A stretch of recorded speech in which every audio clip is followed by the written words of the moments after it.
Μια φορά ο Τσακ Νόρις σκόνταψε και έπεσε κάτω όρθιος. Όταν ο Τσακ Νόρις κάνει κάποιο ορθογραφικό λάθος, τα λεξικά αλλάζουν την ορθογραφία των λέξεων. Ο Τσακ Νόρις δεν μεγαλώνει, απλά ανεβαίνει level.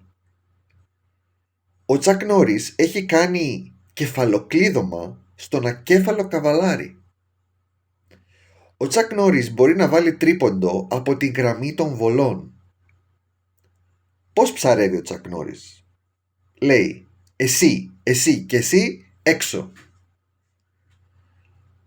Ο Τσακ Νόρις έχει βαφτίσει τον νονό του. Ο Τσακ Νόρις έχει παίξει ρώσικη ρουλέτα με γεμάτο όπλο και κέρδισε. Ο Τσακ Νόρις κούναγε την κούνια που τον κούναγε. Ο Τσακ Νόρις μπορεί να σπάσει στον μπιλιάρδο χωρίς να χρησιμοποιήσει τη λευκή μπάλα, ούτε καν τη στέκα. Ο Τσακ Νόρις συνδέεται στο ίντερνετ με σύνδεση Τσακ Μπαμ. Όταν ο Τσακ Νόρις κοιμάται, δεν βλέπει όνειρα. Τα όνειρα βλέπουν τον Τσακ Νόρις. Ο Τσακ Νόρις έχει κάνει προσπέραση σε καρουζέλ. Ο Τσακ Νόρις έχει τερματίσει το Σούπερ Μάριο χωρίς να πηδήξει ούτε μία φορά.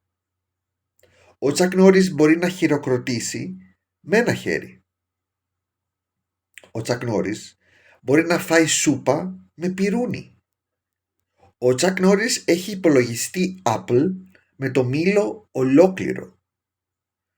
Όταν ο Θεός έδωσε τις 10 εντολές στο Μωυσή, ο Τσακ Νόρις τις είχε ήδη σε στικάκι. Το νερό πνίγεται αν μείνει πολλή ώρα μέσα στον Τσακ Νόρις. Όταν ο Σατανάς βλέπει τον Τσακ Νόρις, κάνει το σταυρό του για να φύγει. Ο Τσακ Νόρις μπορεί να διαγράψει τον κάδο ανακύκλωσης.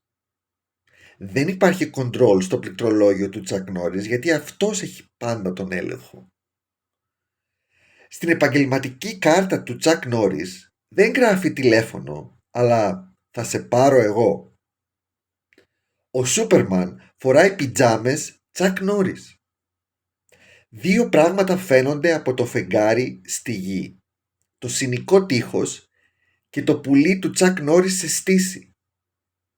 Τα αρχίδια του Τσακ Νόρις δεν έχουν τρίχες, γιατί δεν φυτρώνουν τρίχες στο ατσάλι. Ο Τσακ Νόρις φτερνίζεται με τα μάτια ανοιχτά. Ο Τσακ Νόρις δεν κοιμάται, απλά περιμένει. Ο Τσακ Νόρις μιλάει μπρέι. Ο Τσακ Νόρις μπορεί να παίξει στο πιάνο βιολί.